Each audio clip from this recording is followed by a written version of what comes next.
The morning sun painted the endless rows of soybeans in golden light as Robert stepped out of his pickup truck. He took a deep breath of the crisp autumn air and smiled. After 25 years of grinding work, sleepless nights, and countless challenges, this moment never got old.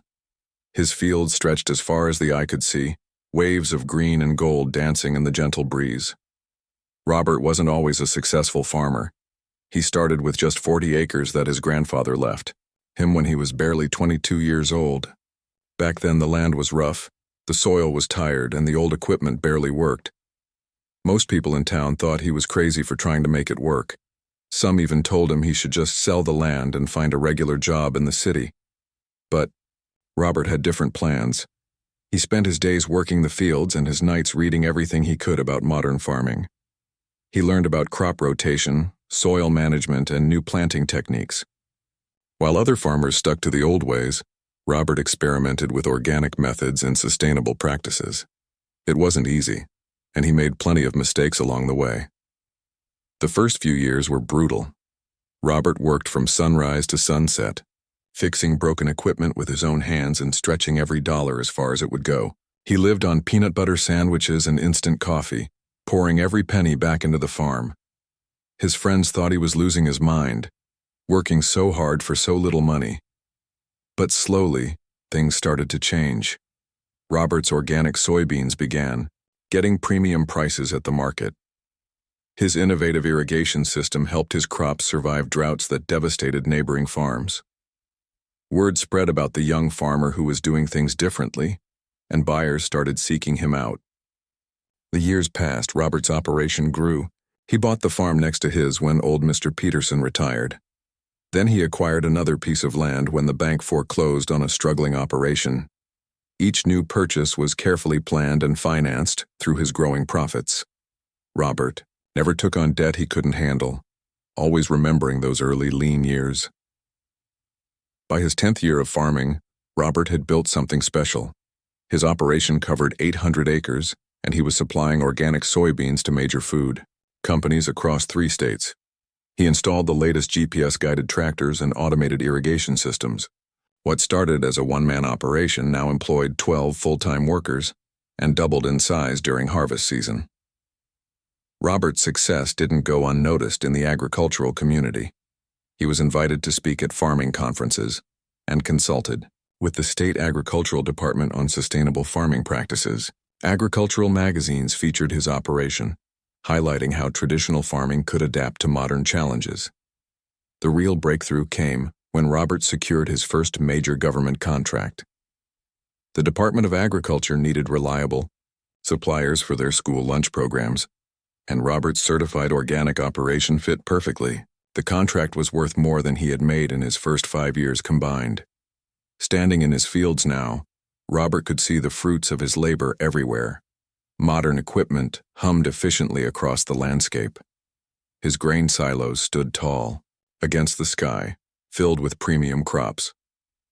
The farmhouse his grandfather built had been renovated into a beautiful home, and a new office building housed his growing agricultural business. But Robert's success went beyond just farming. He had diversified into related businesses, including a grain processing facility and a trucking company to transport his products. His operation had become a significant employer in the rural community, providing good jobs and supporting local businesses. The numbers were impressive by any standard. Robert's agricultural empire now spanned 3,000 acres across 3 counties. His annual revenue had crossed the 8-figure mark, and his profit margins were the envy of corporate farming operations. He had achieved something remarkable. In an industry where small family farms were disappearing every year, yet Robert never forgot where he came from. He mentored young farmers, sharing the knowledge he had gained through years of trial and error. He established a scholarship fund for agricultural students from his community and regularly donated to local charities. Success hadn't changed his humble nature or his commitment to helping others. As harvest season reached its peak, Robert found himself thinking about the future. His operation was running smoothly, with capable managers handling day-to-day operations. The business had grown beyond what one person could effectively oversee from a single location. He had potential contracts with distributors in California, Florida, and even international buyers interested in his organic products. The challenge was logistics. Robert spent too much time driving between his various properties, meeting with buyers and checking on operations. A trip to his furthest field took 3 hours each way. Flying commercial to meet with West Coast buyers meant spending entire days traveling for meetings that lasted only a few hours. Robert had been thinking about this problem for months. He needed a way to manage his far-flung operation more efficiently. He needed to be able to visit his properties quickly, meet with buyers across the country, and still have time to focus on growing the business. The solution seemed obvious, even if it was a big step. He had done the math. A private aircraft would pay for itself within 2 years through increased efficiency and new business opportunities. He could visit all his properties in a single day, fly to meet buyers anywhere in the country, and even explore international markets that were currently out of reach. The idea both excited and intimidated him. Robert had come a long way from that 22-year-old kid with 40 acres and a dream. He had built something substantial, something that demanded respect in the agricultural world. It was time to make the investment that would take his operation to the next level. Walking back toward his truck, Robert made his decision. Tomorrow, he would visit the aircraft dealership he had researched online. It was time to buy his first jet and transform his agricultural empire into something even greater. He had earned this success through hard work, innovation, and perseverance. Now it was time to claim it. Robert checked his watch as he pulled into the parking lot of Elite Aviation Sales. It was already past noon, and he had spent the morning dealing with a broken irrigation pump on his north field. His work clothes were dusty, and his boots still had traces of mud from walking through the fields. He thought about going home to change, but the dealership closed at 5, and this was his only free afternoon this week. The building looked impressive from the outside. Floor-to-ceiling glass windows displayed sleek aircraft models, and everything gleamed under the bright lights. Robert had researched this place thoroughly online. They had the best selection of business jets in the state, and a reputation for working with serious buyers. Their website showed testimonials from satisfied customers who praised their professionalism and expertise. As Robert walked through the glass doors, he immediately felt out of place. The showroom was spotless, with polished marble floors and modern furniture arranged perfectly. Classical music played softly in the background, and the air smelled like expensive leather and new car scent. Several well-dressed people browsed the displayed aircraft models, speaking in hushed tones about engine specifications and range capabilities. Robert approached the reception desk where a young woman was typing on her computer. She looked up when he approached, and he noticed her expression change slightly when she saw his appearance. Her smile seemed forced as she asked if she could help him. "I'm looking to purchase a business jet," Robert said politely. "I called yesterday and spoke with someone about scheduling a consultation." The receptionist's eyebrows raised slightly. She glanced at his work clothes and muddy boots before looking back at her computer screen. "Did you have an appointment scheduled?" she asked, her tone suggesting she doubted it. "No appointment," Robert replied, "but I was told I could come in any time to look at available aircraft. I'm interested in something that can handle cross-country flights for my business." The woman hesitated for a moment, then picked up her phone. "Let me get someone to help you," she said, though her tone suggested she wasn't entirely sure this was necessary. A young man in an expensive suit approached from across the showroom. His name tag read, "Brad, Sales Associate." He looked Robert up and down before speaking, clearly taking in the work clothes and boots. "Can I help you?" Brad asked, though his tone was more curious than helpful. Robert extended his hand for a handshake, but Brad seemed reluctant to take it, glancing at Robert's dusty palm before giving a brief, weak handshake. "I'm interested in purchasing a business jet," Robert repeated. "I run an agricultural operation across 3 counties and need reliable transportation for business meetings and property management." Brad's expression shifted to something between confusion and amusement. "A business jet?" he repeated slowly. "Are you aware that our aircraft start at several $1,000,000? The question stung, but Robert kept his composure. "Yes, I understand the price range, I've done my research online and know what these aircraft cost. Right, Brad said, clearly not convinced. Well, maybe we should start with something more practical. We have some nice used single-engine planes that might be more suitable for your needs. Robert felt his jaw tighten, but he maintained his polite tone. I specifically need a jet that can fly coast to coast without refueling stops. My business requires me to travel frequently between multiple states.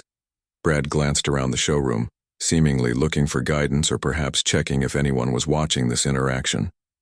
Look, I don't want to waste your time, he said, lowering his voice. These jets require serious financial commitment. We're talking about millions of dollars, plus ongoing maintenance costs, insurance, hangar fees, pilot salaries. It's not something you just decide to buy on a whim. The condescending tone was becoming impossible to ignore.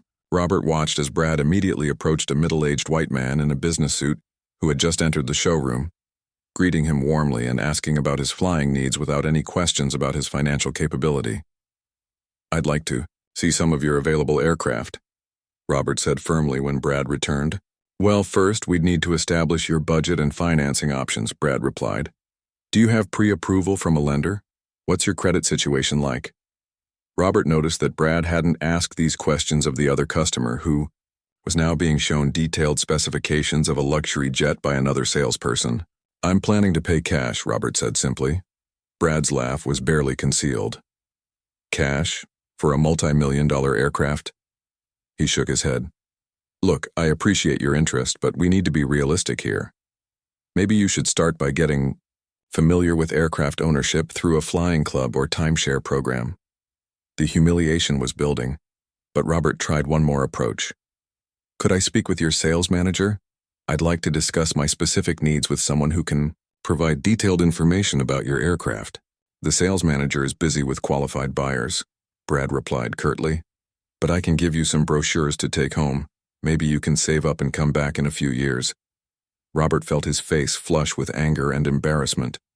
Other customers were beginning to stare, and he could hear whispered conversations nearby.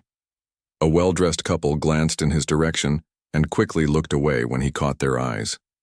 I run a successful agricultural business, Robert said, his voice still controlled but with an edge of frustration.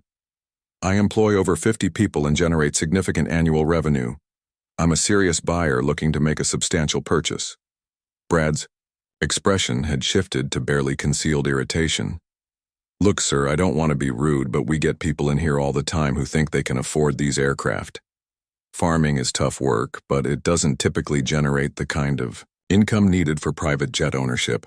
The stereotype hit Robert like a slap. The assumption that farming meant struggling financially, that someone who worked with their hands couldn't possibly afford luxury items, that his appearance somehow disqualified him from being taken seriously as a buyer. Perhaps I should speak with someone else, Robert said, his patience finally wearing thin. There's really no need to waste anyone else's time, Brad replied. These aircraft aren't for everyone. Maybe you should consider commercial flights for your business travel needs. Robert stood there for a moment, processing the full weight of what was happening. He had built a multi-million-dollar business from nothing, employed dozens of people, and contributed significantly to his community's economy. Yet here he was being dismissed and humiliated, based solely on his appearance and assumptions about his profession. The worst part wasn't just Brad's behavior, but the way other staff members seemed to approve of it. Nobody stepped in to offer assistance or suggest a different approach. The message was clear. He didn't belong in this place, and they wanted him to leave. Robert took a deep breath, knowing that losing his temper would only make things worse and confirm their unfair assumptions about him. Instead, he maintained his dignity and prepared to walk out of a place that clearly didn't want his business, no matter how legitimate his intentions or how capable he was of making the purchase. Robert felt the stares of other customers burning into him as he stood in the middle of the gleaming showroom. The humiliation was spreading through him like wildfire, but he refused to let it show on his face. He had built his business by staying calm under pressure, and he wasn't about to lose his composure now. I understand you think I can't afford these aircraft, Robert said quietly to Brad, his voice steady despite the anger building inside him. but I'd appreciate the opportunity to prove otherwise. Brad glanced around nervously, clearly uncomfortable with the attention they were drawing. Other customers had stopped their conversations and were openly watching the exchange. A woman, in an expensive dress, whispered something to her husband, who shook his head disapprovingly. "Look, it's not personal," Brad said, lowering his voice. "It's just that we have procedures here. We need to qualify buyers before we can invest time in presentations and demonstrations." "What exactly do you need to qualify me?" Robert asked. "I've already told you I can pay cash." Brad's expression shifted to barely concealed skepticism. "We'd need bank statements, proof of liquid assets, credit reports, business financial statements, the whole package. These aren't cars we're selling here." Robert reached into his jacket pocket and pulled out his business cards, handing one to Brad. The card was professionally printed with his company logo, contact information, and listed him as President and CEO of Washington Agricultural Enterprises. Brad glanced at the card dismissively. "Anyone can print business cards," he said, with a shrug. "I could make cards saying I'm the president of anything." The insult hit Robert harder than he expected. 25 years of building his reputation, countless hours of work, and this man was dismissing his accomplishments as fake. "You can call my bank," Robert offered. "They'll verify my account balances." "That's not how this works," Brad replied, impatiently. "We don't make phone calls to verify every person who walks in here claiming they can buy jets. We have established procedures for serious inquiries." A middle-aged man in a sales manager's jacket had been watching the interaction from across the room. He approached with a stern expression, clearly unhappy about the commotion in his showroom. "What's the situation here?" the manager asked Brad, his name tag identifying him as Tom Richardson. "This gentleman claims he wants to buy a jet, but he doesn't have any financial documentation," Brad explained quickly. "I was trying to explain our qualification process." Richardson looked Robert up and down, taking in his work clothes and muddy boots with obvious disapproval. "Sir, I'm the sales manager here. What exactly are you looking for?" Robert straightened his shoulders and looked Richardson directly in the eye. "I need a business jet capable of cross-country flights. My agricultural operation requires frequent travel between multiple states, and I need reliable, efficient transportation." "Agricultural operation?" Richardson repeated, his tone suggesting he found this amusing.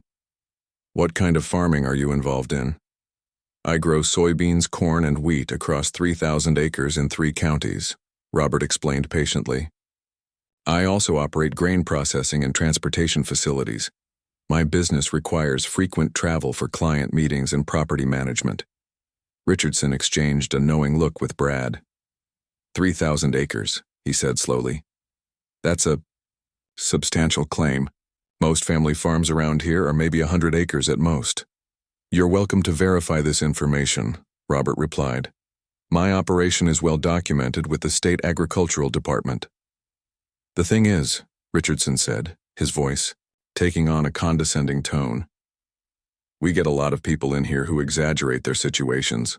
Farming is tough these days, and most agricultural operations are struggling just to break even."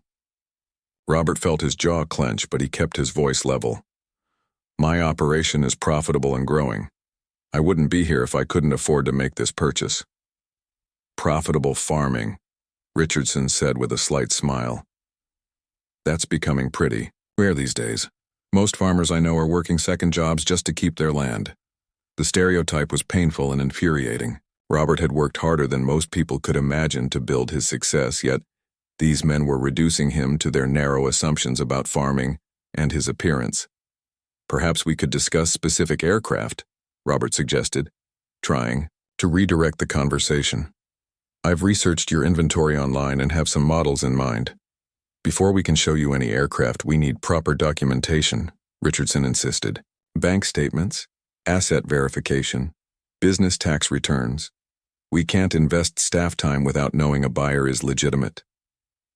Robert watched as another customer, a woman in a business suit, was immediately escorted to view a luxury jet without being asked for any documentation. No one questioned her ability to afford the aircraft or demanded proof of her financial status. I notice you don't require documentation from other customers, Robert pointed out calmly. Richardson's face reddened slightly. Every situation is different. We assess each customer based on various factors. What factors? Robert asked directly. The question hung in the air uncomfortably. Richardson glanced at Brad, who was shifting nervously from foot to foot. Other customers were still watching, and the tension in the showroom was becoming obvious to everyone. Look, Richardson said finally, his voice harder now. We've been in this business for 15 years. We know who our typical customers are, and we know how to spot time wasters. We're not trying to be difficult, but we have to protect our staff's time and our resources. The message was clear even if they weren't saying it directly. Robert didn't fit their image of a typical customer, and they had already decided he wasn't worth their time. I'm offering to provide any documentation you require, Robert said firmly. I'm offering to pay cash for a multi-million-dollar aircraft. What more do you need from me? Honestly, Richardson said, his patience clearly exhausted, we need customers who understand the aviation business. This isn't a car lot where you can just walk in and buy something on impulse. Jet ownership involves complex financial commitments, insurance requirements, maintenance contracts, pilot certifications. It's not something most people can handle. The implications stung. They weren't just questioning his financial ability.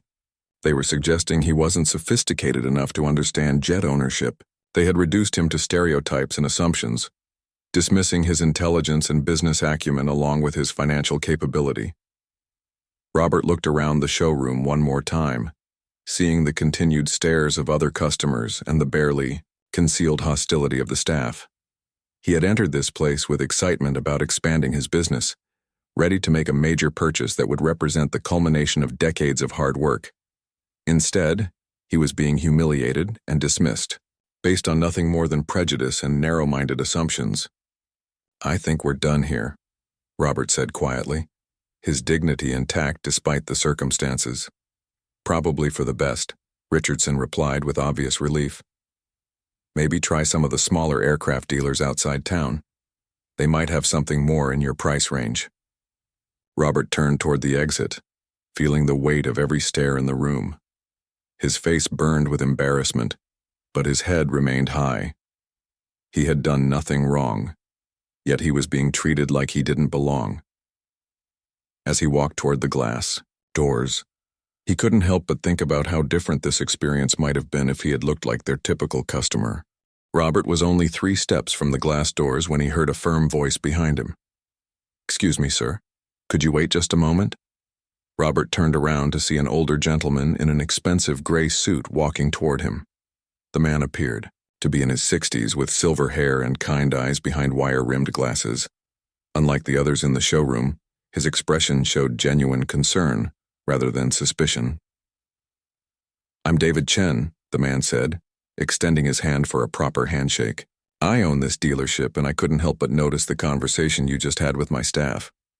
Robert shook his hand cautiously, unsure what to expect. Robert Washington, he replied, studying the older man's face for signs of the same dismissive attitude he'd just experienced. Chen's grip was firm and respectful. Mr. Washington, I owe you a sincere apology.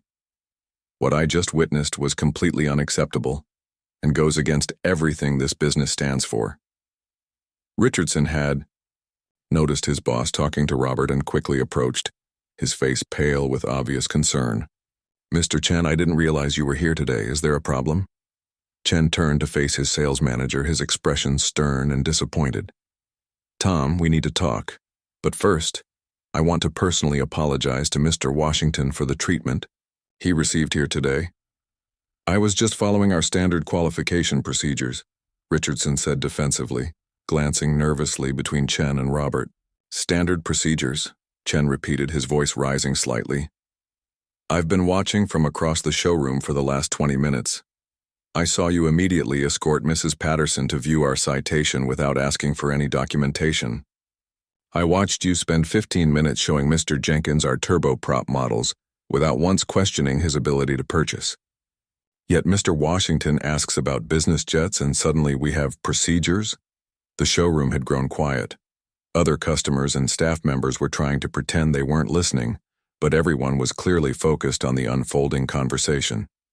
Brad stood frozen near the reception desk, looking like he wanted to disappear. Chen continued, his voice controlled but filled with authority. Tom, you've been with this company for 3 years. In that time, have you ever demanded bank statements and tax returns from a customer before showing them aircraft? Richardson's face was growing redder by the moment. Well, every situation is different. We have to assess what exactly? Chen interrupted. A man's worth based on his clothes, his profession, the color of his skin? The words hung in the air like a thunderclap. Several customers exchanged uncomfortable glances, and Robert felt a mix of validation and embarrassment at having the obvious finally stated out loud. Mr. Chen, that's not what this was about, Richardson protested weakly. Then explain to me what it was about, Chen said firmly, because from where I was standing I saw a successful businessman enter my dealership with legitimate interest in purchasing aircraft, and I watched my staff treat him with disrespect and suspicion for no apparent reason. Chen turned back to Robert, his expression softening. Mr. Washington, I've been in the aviation business for 30 years. I've worked with farmers, ranchers, oil executives, tech entrepreneurs, and business owners of every kind. I know success comes in many forms, and I know that some of the most successful people I've met don't look like what others might expect. Robert felt some of the tension leaving his shoulders. For the first time since entering the building, someone was treating him with basic human dignity. I appreciate that, Mr. Chen, Robert said quietly. I came here ready to make a significant purchase for my business. I've been researching aircraft for months and had specific models in mind. Tell me about your operation, Chen said, his genuine interest a stark contrast to the dismissive attitude Robert had encountered earlier. Robert straightened up, feeling confident for the first time since walking through the doors. I run an agricultural operation across 3 counties, 3,000 acres of soybeans, corn, and wheat. I also operate grain processing facilities and a transportation company. My business requires frequent travel for client meetings, property, inspections, and exploring new markets. Chen nodded thoughtfully. That sounds like exactly the kind of operation that could benefit from business aviation. How are you currently handling your travel needs? Driving mostly, which takes up too much time.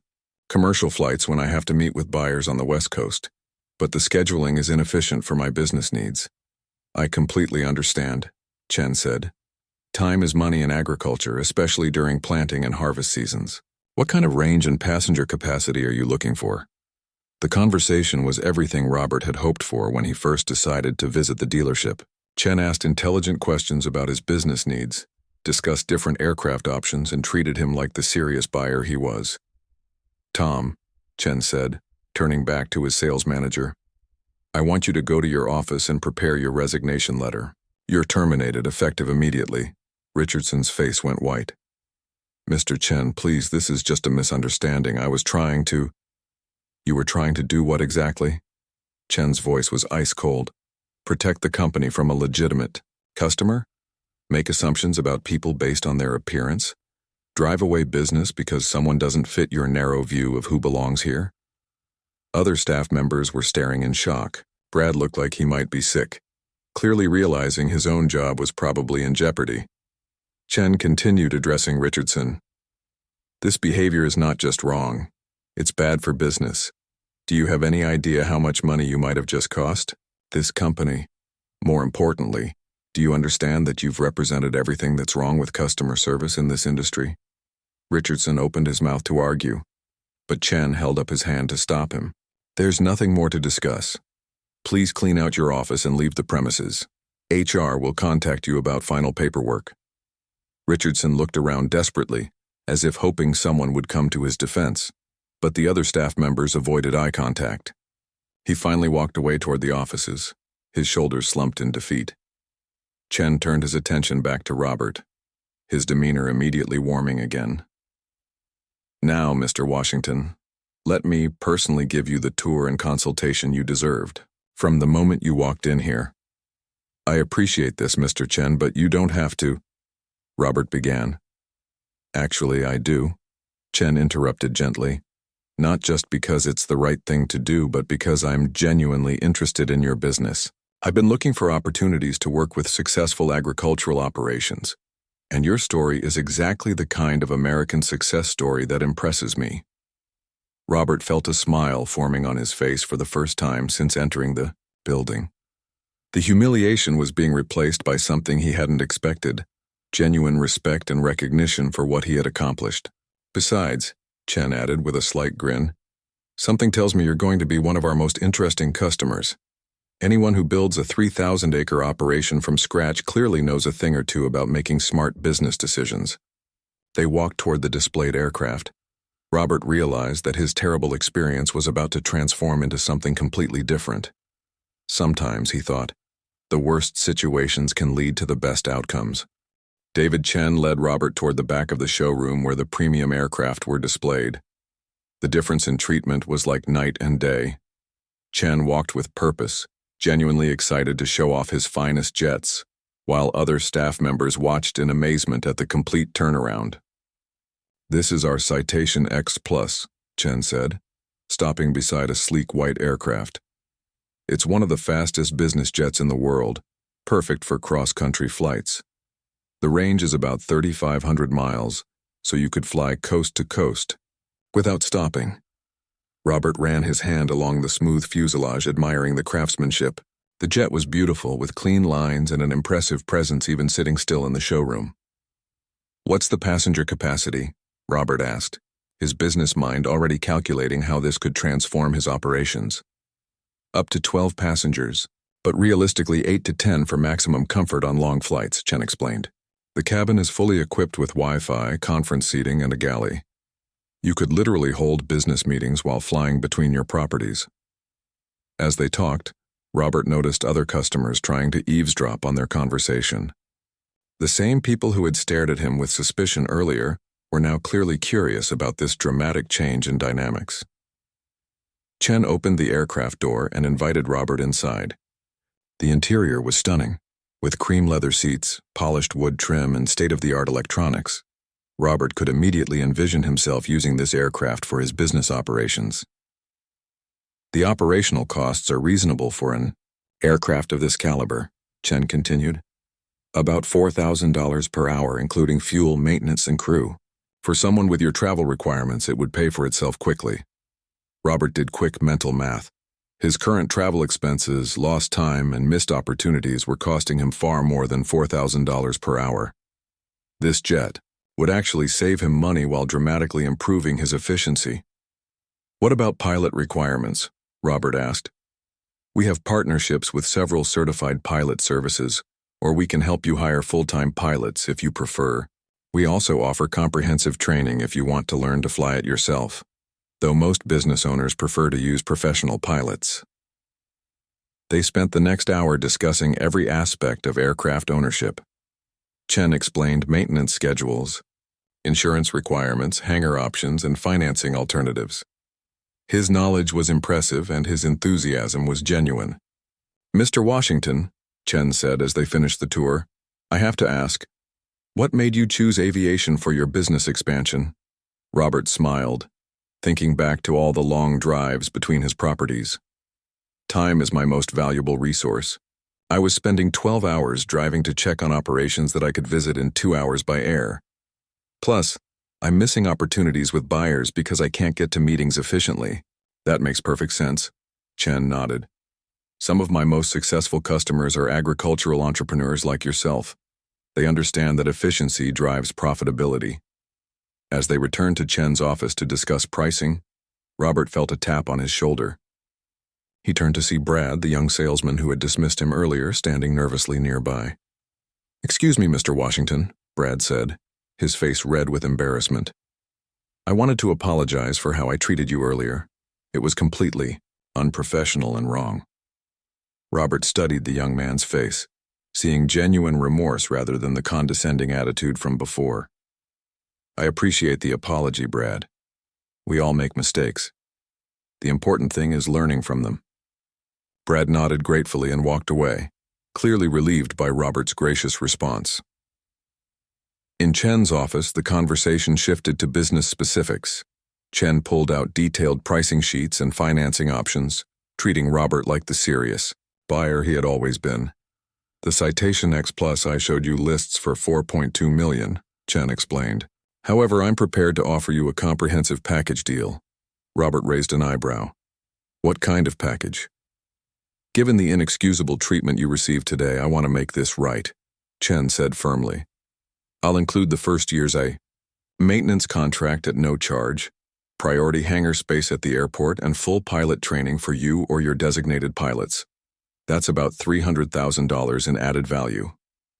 Robert was impressed by Chen's commitment to making amends, but he had one more surprise. "Mr. Chen, I appreciate the package, but I should mention, I prefer to pay cash for major purchases." Chen's eyes widened slightly. "Cash? For the full amount?" "Yes," Robert confirmed.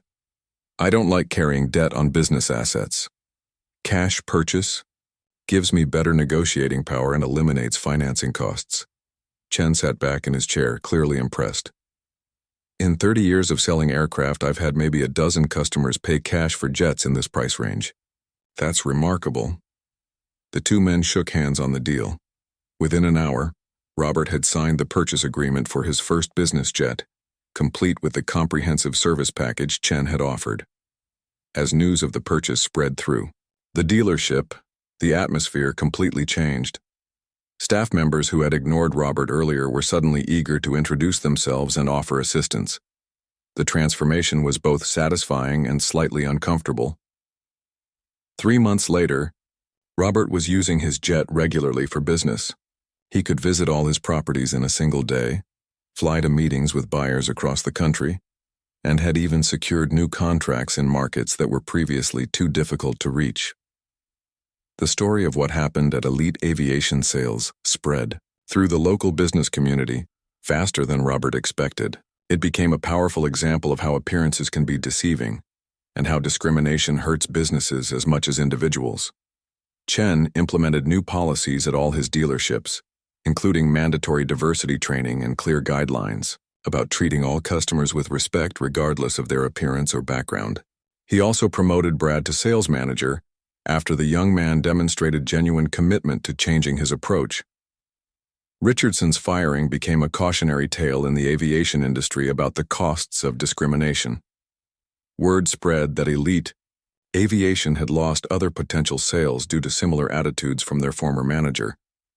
For Robert, the experience became a defining moment, not just because he got his jet, but because it reinforced his belief that success speaks for itself, even when others try to silence it. 6 months after the purchase, Robert's agricultural operation had expanded into 4 new states. The jet had paid for itself through increased efficiency and new business opportunities that he couldn't have reached before. The best part wasn't the financial success, though. It was the letter he received from a young farmer who had heard his story. The young man wrote that Robert's example had inspired him to pursue his own dreams despite facing similar discrimination. Robert framed that letter and hung it in his office, right next to the photo of his grandfather's original 40-acre farm. It reminded him that success isn't just about building wealth. It's about opening doors for others and proving that respect should be earned through character and achievement, not assumed based on appearance.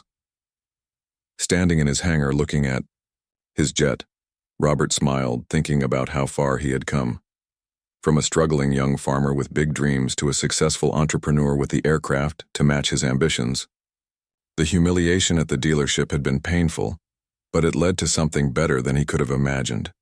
Sometimes, Robert reflected, the worst experiences teach us the most important lessons about dignity, perseverance, and the power of treating everyone with respect.